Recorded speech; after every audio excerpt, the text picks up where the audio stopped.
we definitely are looking at a reset, and when you call it the capital markets, I mean, clearly Beijing's not really concerned about the capital part of that. They've got their own agenda.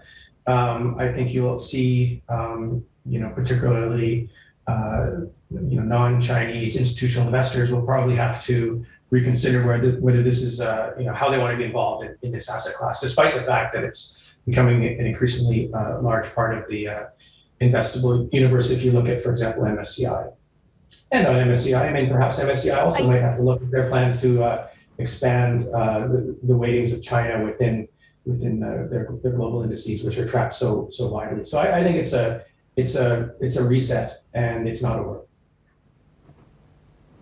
I remember, I'm old enough to remember that China used to kind of operate, in a bit of a vacuum. What happened with the China markets wouldn't necessarily have that much of a knock-on effect with other markets around the globe.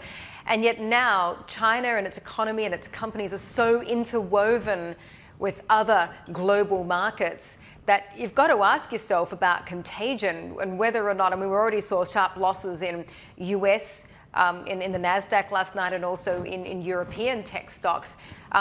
To what degree do you suspect that there could be further contagion around the globe because of what's happening in China?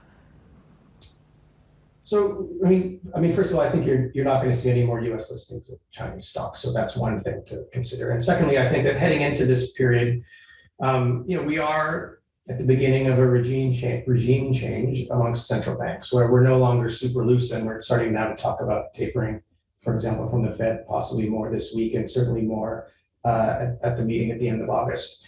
And we think this is the kind of environment that is very susceptible to exogenous shocks, which I think is one way we could characterize the regulatory what's going on regulatory-wise in China. And leaves markets a little bit vulnerable.